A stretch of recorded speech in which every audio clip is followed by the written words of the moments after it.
வணக்கம், எல்லாரும் எப்படி இருக்கீங்க? Welcome back to Shabdina's kitchen. இன்றைக்கி நம்ம கிச்சனில் பார்க்க போது அருமையான ஸ்நாக்ஸு. இந்த ஸ்நாக்ஸு தொட்டுக்கு ஒரு சட்னி எப்படி பண்ணுறது பார்க்க போகிறோம். அந்த ரெசிபி என்ன கேட்டிங்கன்னா, கீரை வடை, அதுக்கப்புறம் செட்னா ஸ்டைலில் பண்ணுற கார சட்னி எப்படி பண்ணுறது பார்க்க போகிறோம். பெரும்பாலும் கார சட்னாவே எல்லாருக்கும் ரொம்ப பிடிக்கும். தோசை, இட்லி தொட்டு சாப்பிட்றதுக்கு, அதுவும் பர்டிகுலர் இந்த மாதிரி கீரை வடையை தொட்டு சாப்பிட்றதுக்கு இன்னும் அல்டிமேட்டாக இருக்கும். இந்த கீரை வடை பண்ணும்போது நிறைய பேர் என்கிட்ட ஸ்டார்டிங் கேட்டிருக்கேன், உளுத்தம்பருப்பு போட்டு வீட்டில் பண்ணியிருக்கோம், ஆனால் அதே கடலைப்பருப்பு இதில் மிக்ஸ் பண்ணலாமா அப்படி சொல்லி கேட்டிங்க. கண்டிப்பாக பண்ணலாம். இன்றைக்கி அதோட ரேஷியோ எல்லாமே தெளிவாக வீடியோவில் கொடுத்துருக்கேன், ட்ரை பண்ணி பாருங்கள். அது மட்டும் இல்லை, இந்த கீரை வடையில் என்ன மாதிரி கீரைலாம் யூஸ் பண்ணலாம்னு சொல்லிட்டு கேட்டிங்கன்னா, சிறுகீரை, அரைக்கீரை, பசலைக்கீரை, ஏன் முருங்கைக்கீரை கூட நீங்கள் போடலாம். ஸோ இந்த மாதிரி பல வகையான கீரைகள் இந்த பருப்பில் போட்டு நல்லா மிக்ஸ் பண்ணி தட்டி ஃப்ரை பண்ணணும். தட்டி ஃப்ரை பண்ணும்போது கவனிக்க கண்டிஷன்னா, அந்த உருண்டையை கையில் எடுத்துகிட்டு அதுக்கப்புறம் இந்த மாதிரி நல்லா தட்டும் போது கொஞ்சம் மெலிசாக இருந்தால் தான் எண்ணெயில் போட்டு ஃப்ரை பண்ணும்போது கொஞ்சம் கிறிஸ்பியாக கிடைக்கும்.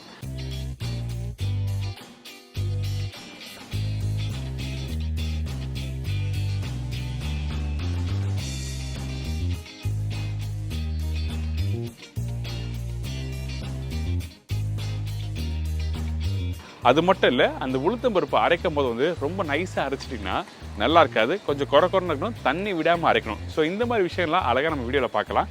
இப்போ வாங்க இந்த ரெசிபிக்கு தேவையான பொருட்கள் பார்த்தலாம். கீரை வடைக்கு தேவையான பொருட்கள்: சிறுகீரை 1 கட்டு, உளுத்தம்பருப்பு 1 பவுல், கடலைப்பருப்பு 1/4 கப்பு, வெங்காயம் 2 நம்பர், பச்சை மிளகாய் 3லேருந்து 4 நம்பர், பொடிசை நறுக்கிய இஞ்சி 2 டேபிள் ஸ்பூன், இடித்த பூண்டு 15 பல்லு, சோம்பு 3/4 டேபிள் ஸ்பூன், கொத்தமல்லி தேவையான அளவு, புதினா சிறிதளவு, உப்பு தேவையான அளவு, எண்ணெய் ஃப்ரை பண்ணுறதுக்கு தேவையான அளவு. இதாங்க கீரை வடைக்கு தேவையான பொருட்கள். ஃபஸ்ட்டு நம்ம என்ன பண்ணுறோன்னா, நான் சொன்ன குவான்டிட்டி உளுத்தம்பருப்பு நல்லா தண்ணியில் ஊற வைக்க போகிறோம். அதனால் இந்த உளுத்தம்பருப்பு இந்த பவுலில் போட்டுருங்க. இந்த உளுத்தம்பருப்பு எந்த அளவுக்கு ஊற வைக்கணும்னு கேட்டிங்கன்னா, குறைஞ்சபட்சம் ஒரு 3லேருந்து 4 மணி நேரம் நல்லா ஊறினா தான் அரைக்கிறதுக்கு ஈஸியாக இருக்கும். அதாவது கெட்டியான பக்குவத்துக்கு அரைக்கிறதுக்கு ரொம்ப ஈஸியாக இருக்கும். அதுக்காக தான் இந்த மாதிரி நம்ம என்ன பண்ணுறோம், உளுத்தம்பருப்பு ஒரு 3 to 4 hours நல்லா ஊற வைக்கணும்னு சொல்கிறேன். அதே மாதிரி கடலைப்பருப்பு, இந்த கடலைப்பருப்பையும் தண்ணி ஊற்றி ஊற வச்சுருங்க. உளுத்தம்பருப்பு 4 மடங்குனா கடலைப்பருப்பு 1 மடங்கு, இதுதான் ரேஷியோ உங்களுக்கு. இதுக்கப்புறம் நம்ம என்ன பண்ணுறோம், இந்த ஊற வச்ச உளுத்தம்பருப்பும் கடலைப்பருப்பும் காமிக்கிறேன். எதுக்காக இந்த இடத்துல ஸ்பெசிஃபிக்காக இவ்வளோ நேரம் சொல்கிறேன்னு கேட்டிங்கன்னா, அந்த கடலைப்பருப்பும் உளுத்தம்பருப்பும் நல்லா ஊறினா தான் உங்களுக்கு கெட்டியாக கிடைக்கும். அதே டைமில் கொஞ்சம் குறைன்னு அரைக்கிறதுக்கு ஈஸியாக இருக்கும். வடை நல்லா கிறிஸ்பியாக முறுமுறுன்னு சொல்லி ஆசைப்படுவீங்க இல்லை, அதுக்கெல்லாம் இந்த மாதிரி ஸ்டெப் பை ஸ்டெப்பாக பண்ணால் தான் கரெக்டாக இருக்கும். இப்போது ஊறின அந்த உளுத்தம்பருப்பை அப்படியே மிக்ஸி ஜாரில் போட்டு அரைக்க ஆரம்பிச்சிடும். அரைக்கும் போது உளுத்தம்பருப்பில் கொஞ்சம் கூட தண்ணி யூஸ் பண்ணக்கூடாது, அப்படியே கெட்டியாக அரைச்சிருக்கணும். அரைக்கும் போது கொஞ்சம் குறைன்னு அரைக்கணும்.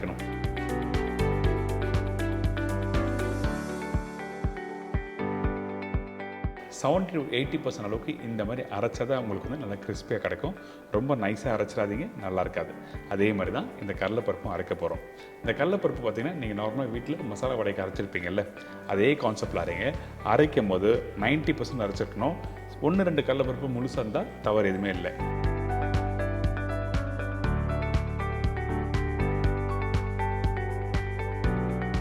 அரைக்கும் போது சரியாக அரைக்கலைன்னா இந்த மாதிரி ஒரு சின்ன ஸ்பூன் எடுத்து நீங்கள் என்ன பண்ணுறீங்கன்னா, நல்லா மிக்ஸ் பண்ணிவிட்டு திருப்பி அரைக்க ஆரம்பிங்க. அரைக்கும் போது 1 செகண்டு தான், ரொம்ப அரைச்சிங்கன்னா கண்டிப்பாக உங்களுக்கு பேஸ்ட் ஆகிடும். அந்த மாதிரி வரக்கூடாது.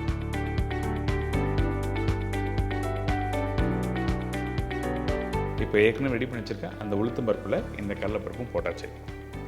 இதுக்கு பிறகு நம்ம என்ன பண்ணுறோம், கட் பண்ணி வச்சுருக்க எல்லா காய்கறியும் போட போகிறோம். அதாவது வெங்காயம் 2 பெரிய வெங்காயம் போட்டிருக்கேன், காரத்துக்கு ஏற்ற மாதிரி பச்சை மிளகாய், அதே மாதிரி இந்த இஞ்சியும் நல்லா பொடிசாக கட் பண்ணி போட்டிருக்கோம். இதுக்கு பிறகு சோம்பு ரொம்ப முக்கியம் இந்த மாதிரி ரெசிபிக்கு. இதுக்கு பிறகு கட் பண்ணி வச்சுருக்க சிறுகீரை போட்டிருக்கேன். இந்த இடத்துல வேறு எதனா கீரை போடலாமா கேட்டினா கண்டிப்பாக யூஸ் பண்ணலாம். அரைக்கீரை, பசலைக்கீரை இந்த மாதிரி கீரையும் போடலாம். இதுக்கு பிறகு இடித்து வச்சுருக்க பூண்டு தோலோடு இடித்து போட்டிருக்கேன். இதுக்கப்புறம் கொத்தமல்லி கொஞ்சம் தாராளமாக போட்டிருக்கோம். இதுக்கப்புறம் உப்பு தேவையான அளவுக்கு,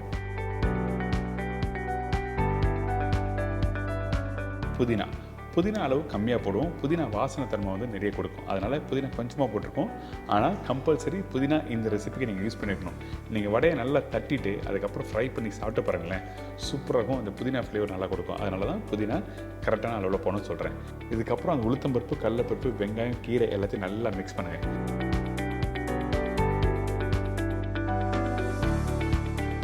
மிக்ஸ் பண்ணிட்டு இந்த மாதிரி அழகாக ரவுண்டாக எடுத்துகிட்டு அதுக்கப்புறம் உள்ள கையில் வச்சு இந்த மாதிரி தட்டி ஒரு சின்னதாக ஓட்டை போட்டு ஃப்ரை பண்ண ஆரம்பிக்க வேண்டியதான். இந்த இடத்துல நீங்கள் கீரை தட்டும் போது வந்து கையில் ஒட்டுற மாதிரி இருக்குன்னா லைட்டாக தண்ணி அப்ளை பண்ணலாம். அப்படி இல்லைனா வாழை இலை, அப்படி இல்லைனா பால் பாக்கெட் கவர், இந்த மாதிரி நீங்கள் வீட்டில் யூஸ் பண்ணலாம்.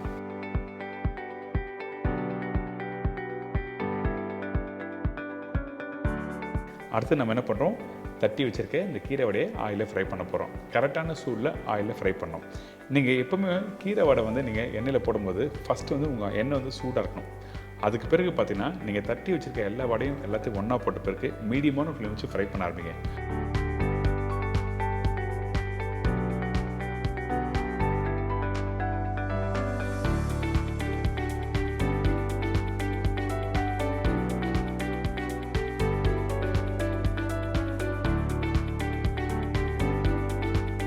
ஆரம்ப ஸ்டேஜ் மட்டும் எண்ணெய் சூடாக இருந்தால் தான் ஒன்றோட ஒன்று ஒட்டாமல் தனித்தனியாக வரும்.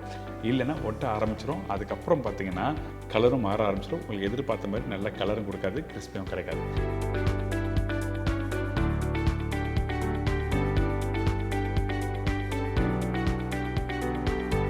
இந்த மாதிரி கீரை வடை மழை காலத்தில் சாப்பிட்டா ரொம்ப நல்லாயிருக்கும்.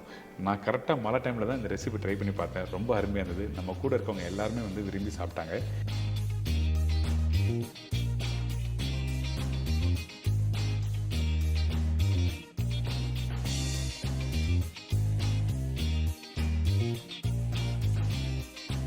இப்போ இந்த கீரை வடை எப்படி பண்ணுறது எல்லாம் தெரிஞ்சிச்சுல்ல. இதோட செட்டிநாடு கார சட்னி, நார்மலாக கார சட்னினாவே ரொம்ப பிடிக்கும். அதுவும் ஸ்பெசிஃபிக்காக செட்டிநாடில் பண்ணுற கார சட்னி எப்படி பண்ணுறதுன்னு சொல்லி பார்க்க போகிறோம். இப்போது இந்த ரெசிபிக்கு தேவையான பொருட்கள் பார்த்தலாமா? செட்டிநாடு கார சட்னிக்கு தேவையான பொருட்கள்: பெரிய வெங்காயம் 2 நம்பர், பெரிய தக்காளி 3 நம்பர், காய்ந்த மிளகாய் 15 நம்பர், இஞ்சி சின்ன துண்டு அதாவது 25 கிராம், பூண்டு 15லிருந்து 20 நம்பர், கருவேப்பிலை தேவையான அளவு, கொத்தமல்லி தேவையான அளவு, மஞ்சத்தூள் சிறிதளவு, சில்லி பவுடர் 1/2 டீஸ்பூன், கடுகு 1/4 டீஸ்பூன், உளுத்தம்பருப்பு தாளிப்புக்கு தேவையான அளவு, உப்பு தேவைக்கேற்ற, நல்லெண்ணெய் குக் பண்ணுறதுக்கு தேவையான அளவு. இதாங்க இந்த ப்ரிப்பரேஷன் தேவையான பொருட்கள். இந்த கார சட்னிக்கும் நம்ம ரெகுலராக பண்ணுற கார சட்னிக்கு என்ன வித்தியாசம் கேட்டிங்கன்னா, ரெகுலராக பண்ணுற கார சட்னி உளுத்தம்பருப்பு, கடலைப்பருப்பு, புளி இதெல்லாம் போட்டு வதக்கிட்டு அதுக்கப்புறம் அரைப்போம்.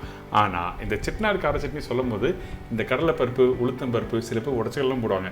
இதெல்லாம் எதுவுமே போடாமல் வெங்காயம், தக்காளி, இஞ்சி, பூண்டு, காஞ்ச மிளகாய் இதை மட்டுமே வச்சு அரைச்சி அதுக்கப்புறம் சாப்பிட்டு பாருங்க, அந்தளவுக்கு பிரமாதமாக இருக்கும். ஃபர்ஸ்ட் நம்ம என்ன பண்ண போறோம்னா, இந்த மண்சட்டியில் கொஞ்சமாக நல்லெண்ணெய்,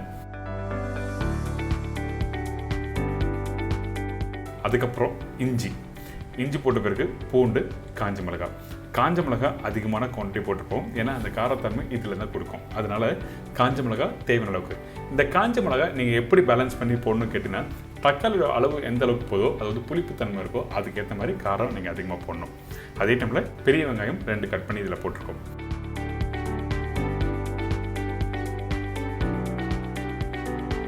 இந்த வெங்காயம் கொஞ்சம் லைட்டாக வதங்கிட்டோம், அதாவது ஒரு 40 to 50% வதங்கி வர டைமில் கட் பண்ணி வச்சுருக்க தக்காளியை போடுறோம். இந்த தக்காளி ரஃபாக கட் பண்ணி தான் போடுறோம், பொடிசாக கட் பண்ண வேண்டிய அவசியம் இல்லை.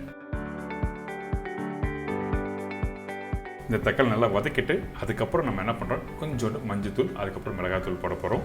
அதுக்கு முன்னாடி உப்பு தேவையான அளவுக்கு. இப்போ மஞ்சத்தூளும் போட்டாச்சு.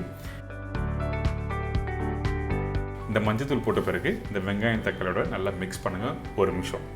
அதுக்கு பிறகு கொஞ்சம் கொத்தமல்லி, நல்லா தாராளமாக கொத்தமல்லி போடலாம். இந்த இடத்துல கொஞ்சம் புதினா போட்டால் நல்லாயிருக்கும். ஆனால் நிறைய பேர் போட மாட்டாங்க, ஆனால் எனக்கு பிடிக்கும். அதனால் வேணால் நீங்கள் ட்ரை பண்ணி பார்க்கலாம். இந்த டிஷ் நான் எங்கே கற்றுட்டு இருக்கிறேன்னா, நான் எப்போ ஊருக்கு போனாலும் இந்த டிஷ்ஷை பண்ணுவாங்க. அதாவது என்னோட மதன்லா வீட்டுக்கு, ஜூலியோட அம்மா வீட்டுக்கு. ஏன்னா அவங்க காரைக்குடியில், அவங்க வீட்டுக்கு எப்போவுமே போகும்போது நல்லா சுட சுட பிளெயின் தோசை கொஞ்சம் நல்லெண்ணெய் ஊற்றி அப்படியே எடுத்து தருவாங்க முருளா. அதோட இந்த கார சட்னியை தொட்டு சாப்பிட்டா அந்தளவுக்கு பிரமாதமாக இருக்கும். ஒரு சூப்பரான ப்ரிப்பரேஷன் நீங்கள் பார்க்குறோம்.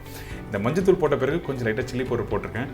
அந்த சில்லி பவுடர் போட்டு ஒரு 2 நிமிஷம் வதக்குங்க. சூடு ஆறின பிறகு மிக்ஸி ஜாரில் போட்டு நல்லா அரைக்கிறோம். இந்த இடத்துல தேவையான அளவுக்கு தண்ணி ஊற்றிக்கலாம். இப்போ தண்ணி ஊற்றி நல்லா அரைச்சிருங்க. அரைச்சி முடிச்ச பிறகு திருப்பி தாளிப்பு போடுவோம். அந்த தாளிப்பு நிறைய பேர் என்ன பண்ணுவோம்னா, அந்த கடுகு அதுக்கப்புறம் அந்த உளுத்தம் பருப்புலாம் தாளித்து அப்படி மேலே கொட்டி மிக்ஸ் பண்ணுவாங்க. ஆனால் இந்த ப்ரிப்பரேஷன் பொறுத்த வரைக்கும் இந்த தாளித்த அந்த எண்ணெயிலேயே அந்த அரைச்ச சட்னியை போட்டு நல்லா மிக்ஸ் பண்ணிவிட்டு அதுக்கப்புறம் எடுத்து சர்வ் பண்ணுவாங்க. அப்படியே சாப்பிட்டேன்னு வச்சுங்க அப்படியே மெய் மறந்து இருப்பீங்க. அந்தளவுக்கு ஒரு சூப்பரான ப்ரிப்பரேஷன் தான். இப்போ தாளிப்பு கொஞ்சம் கடுகு, உளுத்தம்பருப்பு, காஞ்ச மிளகாய், அதுக்கு பிறகு பச்சை கருவேப்பிலை. நீங்கள் பெருங்காயம் வேணால் இந்த இடத்துல கொஞ்சமாக பெருங்காயம் போட்டுக்கலாம். இதுக்கு பிறகு அரைச்சி வச்சுருக்க அந்த பேஸ்ட்டை போட்டு நல்லா மிக்ஸ் பண்ணி எடுத்து சாப்பிட்டீங்கன்னா அடாடா, நான் சொன்ன மாதிரி அந்தளவுக்கு ஒரு ஃபென்டாஸ்டிக் ப்ரிப்பரேஷன். நீங்கள் ட்ரை பண்ணுங்கள், உங்களுக்கு எல்லாருக்கும் ரொம்ப பிடிக்கும். அல்டிமேட்டான ஒரு சூப்பரான ப்ரிப்பரேஷன் செட்டிநாடு கார சட்னி எப்படி பண்ணி சொல்லி கொடுத்துருக்கேன். மறக்காமல் ட்ரை பண்ணுங்கள், அதோட ஃபீட்பேக்கும் கொடுங்க.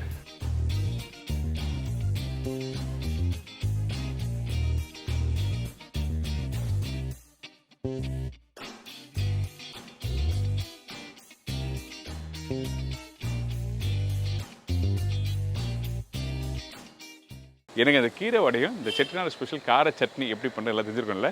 ட்ரை பண்ணி பாருங்கள். இப்போ மழை காலம், இந்த டைமில் வந்து இந்த மாதிரி ரெசிபிலாம் ரொம்ப விரும்பி சாப்பிடணும்னு சொல்லி ஆசைப்படுவீங்க. எங்கன்னா வெளியே போய் நம்ம சாப்பிட்லாம்னு நினச்சின்னா ஆனால் இந்த ரெசிபி கிடைக்காது.